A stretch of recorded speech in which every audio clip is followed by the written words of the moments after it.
당장 그 하얀 오물을 치우지 못해! 너 같은 놈 때문에 내 농장이 다 망했어! 영국 서머싯의 고요한 새벽을 깨운 건 66 노농부 조지의 서슬퍼런 고함이었습니다.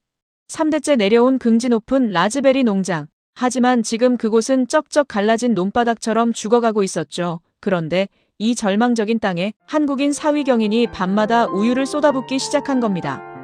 마을 사람들은 코를 찌르는 우유 비린내에 코를 막으며 미친 한국인이 영국 땅을 망치고 있다고 손가락질했고, 장인 조지는 사위의 멱살을 잡으며 차마 입에 담지 못할 폭언을 쏟아냈습니다. 하지만 여러분, 그 모진 수모를 당하면서도 경인은 밤마다 남몰래 울음을 삼키며 밭으로 나갔습니다. 손은 부르트고 눈가엔 눈물이 고였지만 그는 멈추지 않았습니다. 도대체 이 젊은 한국 사위는 왜 그 귀한 우유를 땅에 쏟아부어야만 했을까요? 영국 장인이 그토록 저주했던 그 하얀 오물이 어떻게 영국 전체를 뒤흔든 황금의 기적을 만들어냈는지 지금 그 경이로운 현장을 확인해 보십시오. 지금 시작합니다. 구독과 좋아요로 우리가 걸어가는 지금 이 따뜻한 여정을 함께 해주세요. 저는 박경인입니다.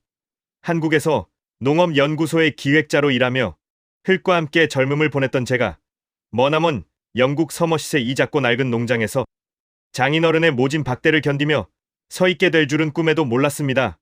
제가 사랑하는 아내 에밀리의 고향이자 그녀의 가문이 3대째 목숨처럼 지켜온 이 라즈베리 농장은 지금 소리 없이 죽어가고 있습니다. 쩍쩍 갈라진 흙은 마치 비명을 지르는 것 같았고, 한때 탐스럽게 열리던 라즈베리 줄기들은 생기를 잃은 채 갈색으로 말라 비틀어지고 있었습니다. 영국의 봄은 아름답다지만 저에게는 그저 시리고 아픈 계절일 뿐입니다. 농업 전문가로서 제 눈에 비친 이 땅의 상태는 처참했습니다. 수십 년간 쏟아부은 화학 비료와 산성비 때문에 토양의 자정 능력은 이미 바닥이 났고 뿌리는 영양분을 흡수하지 못한 채 겉돌고 있었습니다. 저는 알고 있었습니다. 이대로 두면 올여름 이 농장은 문을 닫아야 하고 평생을 이 땅에 바친 장인어른 조지 해링턴 씨는 삶의 의욕을 잃게 될 것이라는 사실을 말입니다.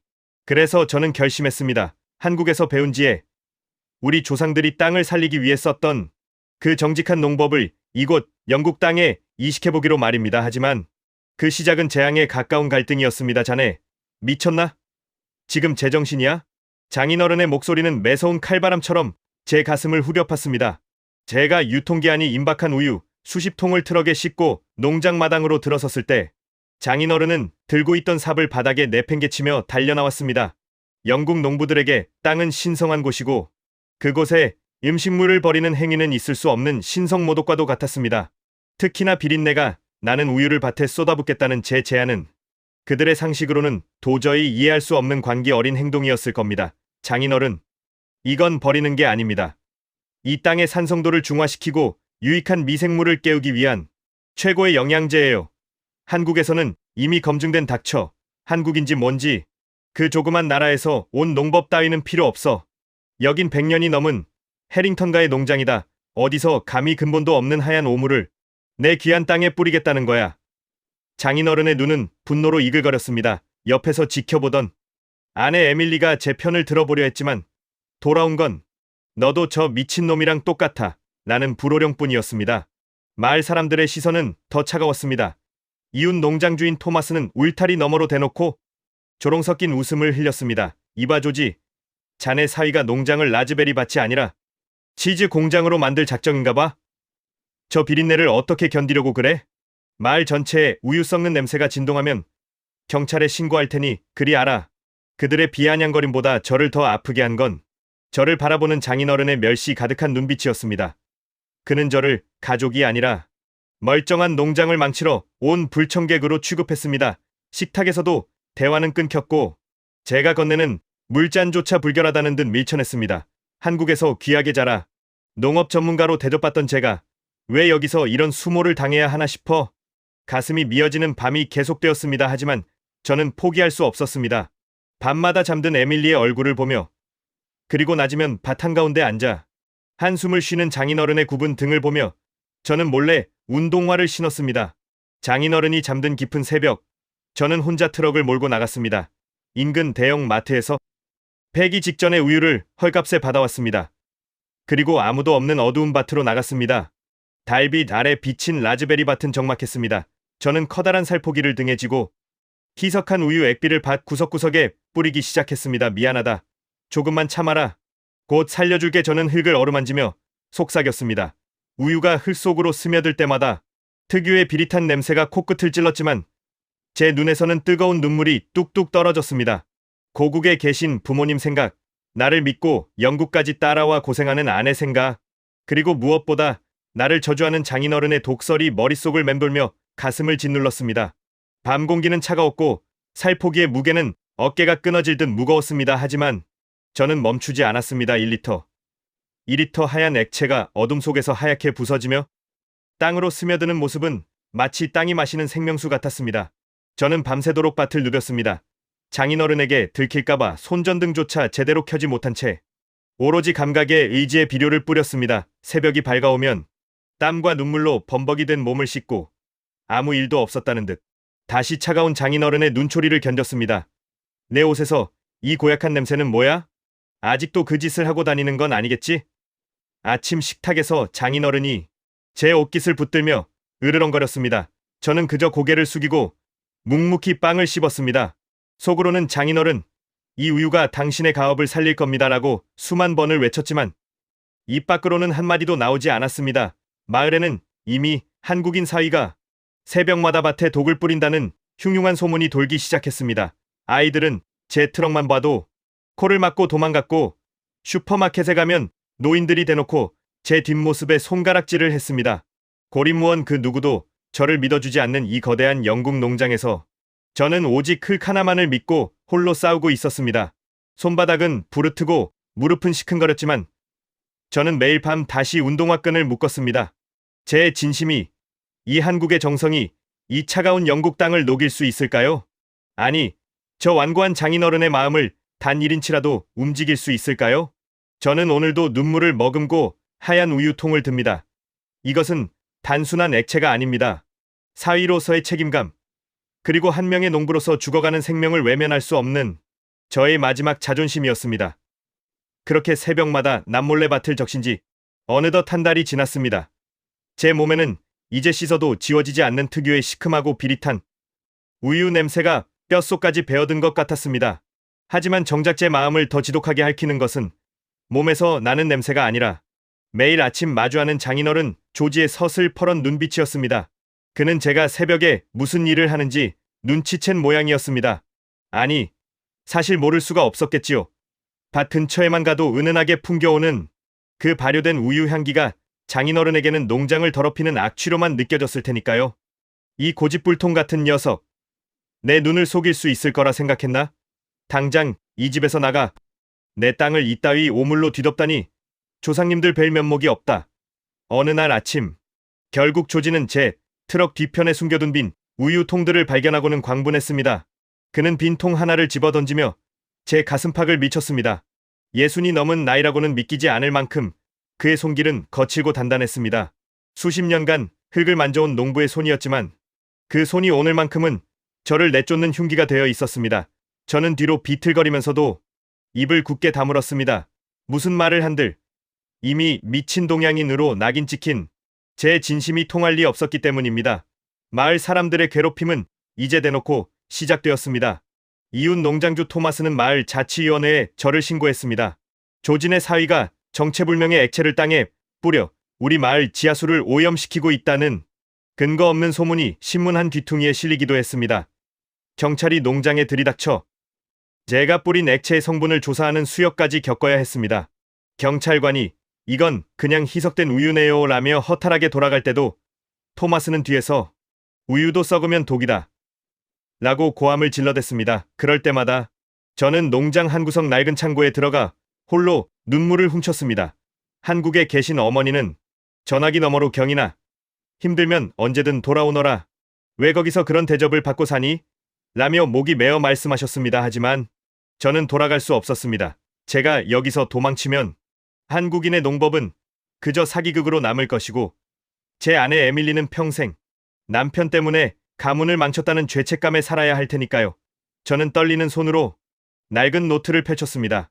그곳에는 날짜별 토양 산성도 수치와 미생물 활동 관찰 기록이 빼곡했습니다. 4월 15일 산성도 P4.5 여전히 강산성 우유 희석액 500배 살포 5월 2일 산성도 P5.2 미세한 변화 감지 흙의 색깔이 조금씩 어두워짐 수치는 거짓말을 하지 않습니다. 장인어른이 저를 욕하고 마을 사람들이 침을 뱉어도 땅은 제 정성을 조금씩 받아먹고 있었습니다.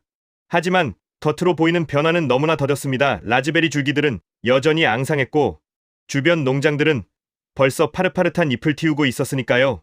조지는 매일 아침밭에 나가 죽어가는 줄기를 붙잡고 통곡했습니다. 올해는 끝이야. 3대째 이어온 해링턴 농장이 내 대에서 막을 내리는구나. 그의 절규는 제 가슴에 대못을 박았습니다. 장인어른은 그 슬픔의 원인을 모두 제 탓으로 돌렸습니다. 제가 우유를 뿌려서 땅이 숨을 못 쉬어 죽어가는 것이라 굳게 믿고 있었죠. 그해 5월 말 서머시세는 유례없는 극심한 가뭄이 찾아왔습니다.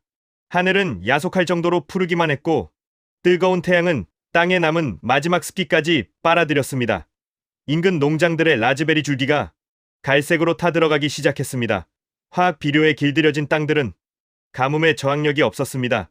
토마스의 농장도 브라운 씨의 농장도 비상이 걸렸습니다. 하지만 기이한 일이 벌어지기 시작했습니다. 장인어른이 오물 때문에 다 죽었다고 저주를 퍼붓던 우리 농장의 동쪽 끝, 제가 집중적으로 우유를 뿌렸던 그 구역에서 변화가 일어난 것입니다. 어느 날 새벽, 여느 때처럼 몰래 우유를 뿌리러 나갔던 저는 제 눈을 의심했습니다. 전날까지만 해도 축 처져 있던 잎사귀들이 꼿꼿하게 고개를 들고 있었습니다. 손으로 흙을 파보니 겉은 말라 보였지만 속은 놀라울 정도로 촉촉하고 부드러웠습니다. 우유 속의 단백질과 유기물이 토양 미생물을 폭발적으로 증식시켰고 그 미생물들이 만들어낸 끈적한 물질이 흙알갱이를 떼알 구조로 만들어 수분을 가두고 있었던 겁니다. 저는 무릎을 꿇고 흙냄새를 맡았습니다. 시큼한 우유 냄새는 사라지고 대신 깊고 건강한 숲속의 흙냄새가 났습니다. 살았다. 정말로 땅이 살아났어. 저는 그 자리에 주저앉아 엉엉 울고 말았습니다. 장인어른의 욕설보다 마을 사람들의 조롱보다 더 무거웠던 건 과연 내 방법이 틀리면 어쩌나 하는 내면의 공포였습니다. 그 공포가 씻겨 내려가는 순간이었습니다. 하지만 기쁨도 잠시, 조지는 여전히 제 노력을 부정했습니다. 그는 밭의 변화를 보고도 그저 운이 좋았을 뿐이야, 조만간 뿌리가 썩어서 다 무너질 거다라며 독서를 멈추지 않았습니다. 심지어 제가 밤마다 우유를 뿌리는 것을 막기 위해 밭 입구에 쇠사슬을 채우기까지 했습니다. 저는 절망하지 않았습니다. 쇠사슬을 피해 울타리를 넘었고 장화가 찢어지는 줄도 모르고 가시 돋친 라즈베리 넝쿨 사이를 누볐습니다. 밤새도록 무거운 통을 들고 다니느라 허리는 끊어질 듯 아팠고 땀과 우유가 섞여 온몸이 가려웠습니다. 하지만 제 손끝에 닿는 라즈베리 줄기의 단단한 감각이 저를 버티게 했습니다. 이 줄기들은 이제 곧 기적을 터뜨릴 준비를 마쳤다는 것을 농부인 저는 온몸으로 느낄 수 있었습니다. 장인어른은 거실 창가에 앉아 그런 저를 차갑게 노려보고 있었습니다. 제가 밭에서 돌아올 때마다 그는 이 냄새 나는 놈, 내 눈앞에서 사라져 라고 소리를 질렀습니다. 아내 에밀리는 그 중간에서 말도 못한 채 눈물로 밤을 지새웠습니다. 장인과 사위 사이의 골은 이제 돌아올 수 없을 만큼 깊어진 것 같았습니다. 마을에서는 조지가 사위를 미친놈 취급하며 내쫓으려 한다는 소문이 파다했습니다. 토마스는 시장에서 저를 마주칠 때마다 우유 사위, 올해 농사 망치면 고국으로 돌아갈 비행기표는 있나? 라며 낄낄거렸습니다. 저는 그들의 비아냥을 뒤로하고 오직 밭으로 향했습니다. 이제 곧 6월, 수확의 계절이 다가오고 있었습니다. 영국 서머시세 모든 농부가 가뭄 때문에 고개를 숙일 때 오직 우리 해링턴 농장의 라즈베리만이 아무도 모르게 붉은 빛을 머금기 시작했습니다. 그것은 장인어른의 저주와 마을의 비웃음을 뚫고 피어난 한국 사위의 눈물이 빚어낸 붉은 보석들이었습니다. 저는 확신했습니다. 이제 곧 이 하얀 액체가 만들어낸 진실이 온 영국 천지에 울려 퍼질 날이 머지않았음을 말입니다. 6월의 태양은 가차 없었습니다. 영국 전역을 덮친 100년 만의 기록적인 가뭄은 모든 것을 바싹 말려버렸습니다. 인근 토마스의 농장에서는 라즈베리들이 채 익기도 전에 쪼그라들어 바닥에 떨어졌고 마을 농부들은 타들어가는 밭을 보며 신을 원망하고 있었습니다.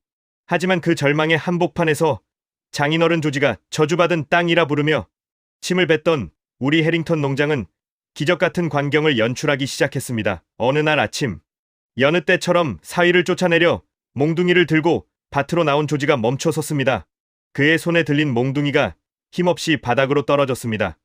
그의 눈앞에 펼쳐진 것은 갈색의 황무지가 아니었습니다.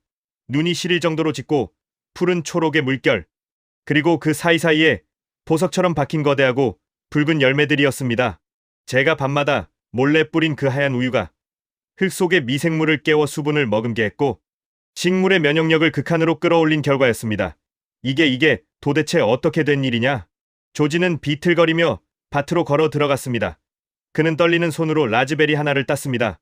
보통의 라즈베리가 엄지손톱만 하다면 우리 농장의 것은 아이의 주먹만큼 컸고 표면에서는 눈부신 윤기가 흘렀습니다. 조지는 조심스럽게 그 열매를 입에 넣었습니다. 순간 그의 눈이 휘둥그레졌습니다. 설탕을 쏟아부은 듯한 진한 단맛과 함께 입안을 가득 채우는 풍부한 과즙. 수십 년간 농사를 지어온 베테랑 농부인 그조차 단 한 번도 경험해보지 못한 천상의 맛이었습니다. 소문은 바람보다 빠르게 퍼졌습니다. 니친 사위가 독을 뿌린다고 신고했던 토마스가 가장 먼저 달려왔습니다. 그는 울타리에 매달려 입을 벌린 채 우리 밭을 바라봤습니다. 조지, 이게 자네 밭 맞나? 저 괴물 같은 열매들은 뭐야? 우유를 뿌렸다더니 진짜로 기적이라도 일어난 건가? 토마스의 목소리에는 시기와 경악이 뒤섞여 있었습니다. 비웃던 마을 농부들이 하나둘씩 몰려와 울타리 주변을 에워쌌습니다. 그들은 자신들의 타 죽어가는 밭과 대비되는 우리 농장의 풍요로움 앞에 아무 말도 하지 못했습니다. 그때였습니다. 농장 입구로 대형 중계차가 들어왔습니다. 바로 영국 국영방송 BBC의 취재진이었습니다. 가뭄 속에서 홀로 대풍년을 맞이한 기적의 농장이라는 제보를 받고 런던에서 한 걸음에 달려온 것이었죠. 리포터는 카메라 앞에서 흥분된 목소리로 리포팅을 시작했습니다. 시청자 여러분, 믿기지 않는 광경입니다. 영국 전체가 가뭄으로 신음하는 지금 이곳 서머싯의 한 농장만은 마치 다른 세계 같습니다. 이 기적을 만든 주인공은 한국에서 온 사위라고 하는데요. 그가 사용한 비법은 놀랍게도 우리가 매일 마시는 우유였다고 합니다. 카메라가 저희 부르튼 손과 낡은 장화, 그리고 밭 구석에 놓인 빈 우유 통들을 비췄습니다. 저는 얼떨떨한 표정으로 인터뷰에 응했습니다. 이건 한국의 지혜입니다. 땅을 억지로 쥐어짜는 게 아니라 땅이 스스로 살아나게 돕는 방식이죠. 우유는 그저 마중물이었을 뿐입니다. 제 말이 전파를 타자마자 영국 전역이 발칵 뒤집혔습니다. SNS에는 샵 코리안 매직 샵 밀 파밍이라는 해시태그가 도배되었고 옥스퍼드와 케임브리지의 농학자들이 현상을 연구하겠다며 농장으로 연락해왔습니다. 진짜 반전은 시장에서 일어났습니다.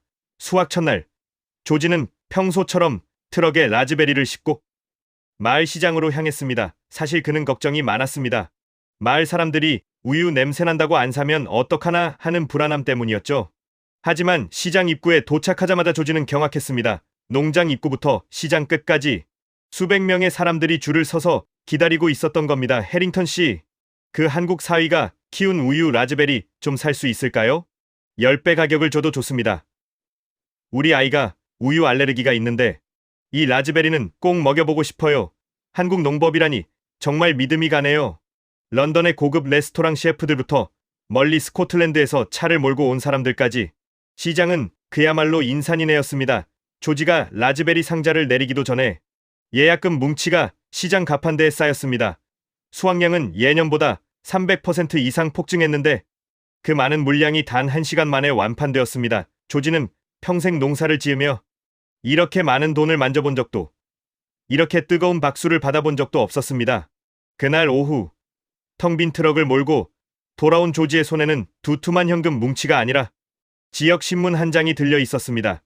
일면 톱 기사에는 영국 농업의 구원자, 한국인 사위경인 박이라는 제목과 함께 제가 밤늦게 홀로 살포기를 메고 있는 사진이 크게 실려 있었습니다. 사진 속 제 모습은 초라했지만 그 눈빛만은 땅을 향한 진심으로 빛나고 있었죠.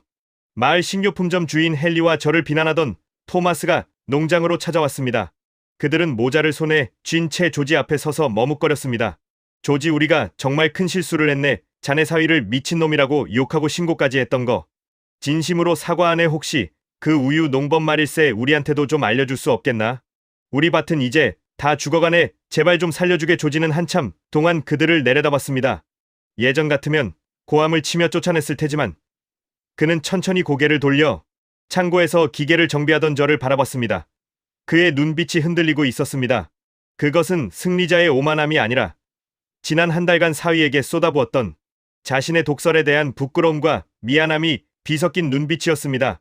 BBC 뉴스에서는 연일 한국의 유기농법과 K농경 문화의 우수성을 다루는 다큐멘터리를 기획했고, 영국의 유명 대형 마트 체인에서는 해링턴 농장과 단독 납품 계약을 맺고 싶다며 백지수표를 들고 찾아왔습니다.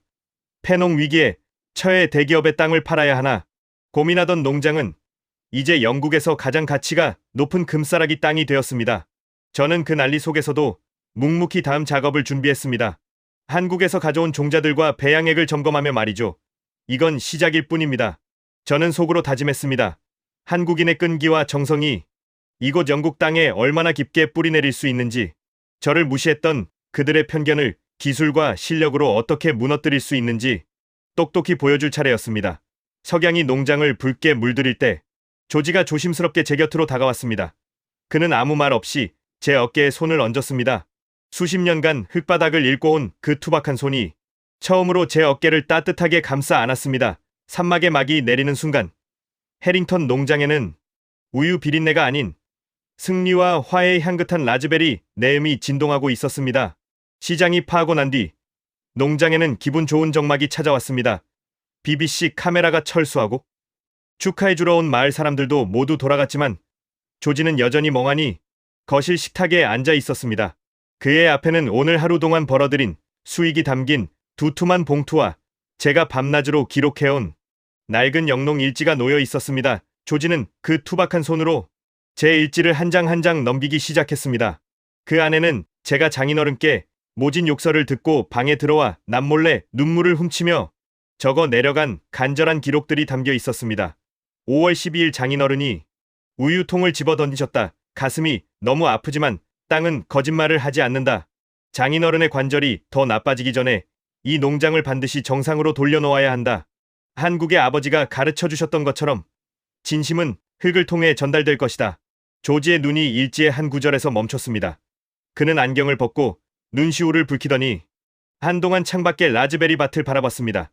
제가 밤마다 장화가 찢어지는 줄도 모르고 누볐던 그 땅. 조지는 이제야 알게 된 것입니다. 자신이 사위에게 쏟아부었던 그 독한 말들이 얼마나 큰 가시가 되었을지, 그리고 그 가시를 온몸으로 받아내며 사위가 지키려 했던 것이 단순히 라즈베리가 아니라 바로 자신과 해링턴 가문의 긍지였다는 사실을 말입니다. 그날 밤 저는 창고에서 내일 뿌릴 액비를 점검하고 있었습니다. 그때 창고 문이 천천히 열리며 조지가 들어왔습니다. 그는 한동안 제 뒷모습을 바라보다가 떨리는 목소리로 제 이름을 불렀습니다. 경이나 박서방. 제 이름을 부른 건 영국에 온 지 2년 만에 처음 있는 일이었습니다. 늘 이봐 아니면 미친놈이라 불리던 제가 장인어른의 입에서 들려온 제 이름, 석자의 심장이 멎는 것 같았습니다. 저는 하던 일을 멈추고 돌아섰습니다. 조지는 제 부르튼 손을 덥석 잡았습니다. 수십 년 농사일로 굳은 살이 박힌 노농부의 손이 파르르 떨리고 있었습니다. 미안하다. 내가 정말 못난 늙은이였어. 자네가 이 땅을 살리려고 피눈물을 흘리는 동안 나는 자네 가슴에 대못만 박았구나. 이 무지한 장인을 용서해 줄 수 있겠나? 조지의 눈에서 굵은 눈물이 뚝뚝 떨어져 제 손등 위로 차갑게 내려앉았습니다. 평생을 자존심 하나로 버텨온 영국 신사가 동양에서 온 어린 사위 앞에 무릎을 굽히며 참회하고 있었습니다. 저는 당황해 장인어른을 일으켜 세웠습니다. 제 눈에서도 참았던 눈물이 터져 나왔습니다. 지난 몇 달간의 서러움, 외로움, 고립감이 그 한마디 사과에 눈 녹듯 사라졌습니다. 아닙니다.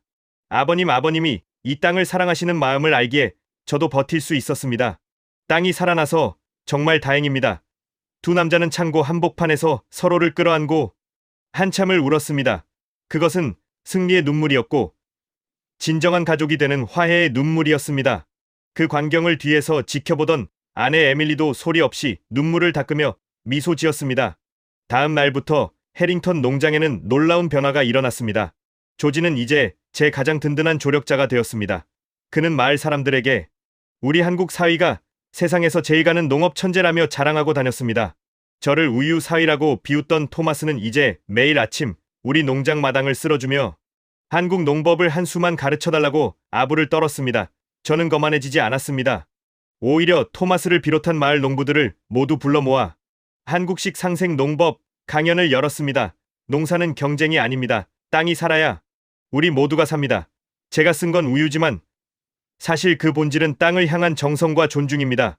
영국 농부들은 제 말 한마디 한마디를 수첩에 적으며 고개를 끄덕였습니다. 얼마 뒤 BBC에서는 영국 땅에 뿌리 내린 한국의 정치인이라는 제목으로 특집 다큐멘터리를 방영했습니다. 한국인의 끈기와 지혜가 어떻게 서양의 고집스러운 편견을 깨고 기적을 일구었는지 전 세계에 알린 것입니다. 런던의 한국 대사관에서는 장인어른과 저를 초청해 공로상을 수여했고 한국농촌진흥청에서는 이 성공 사례를 바탕으로 K농법 세계화 프로젝트를 본격적으로 가동하기 시작했습니다. 수확 시즌의 마지막 날, 조지와 저는 나란히 농장 언덕에 섰습니다. 붉은 노을이 지는 라즈베리 밭은 그 어느 때보다 평화롭고 풍요로웠습니다. 조지가 제 어깨를 툭 치며 웃으며 말했습니다. 박서방, 내년엔 우유 말고 또 뭘 뿌려볼 텐가? 자네가 뿌린다면 이제 나는 황금을 뿌린데도 믿을 걸세. 저희는 크게 웃음을 터뜨렸습니다.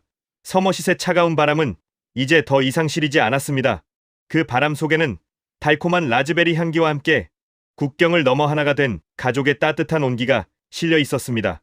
한국 사위의 눈물과 우유 한 통이 만들어낸 이 기적은 이제 영국 농경사의 전설이 되어 영원히 기억될 것입니다. 저는 오늘도 흙을 만지며 다짐합니다. 가장 낮은 곳에서 가장 정직하게 우리 한국인의 기계를 이 땅에 계속해서 심어나가겠다고 말입니다.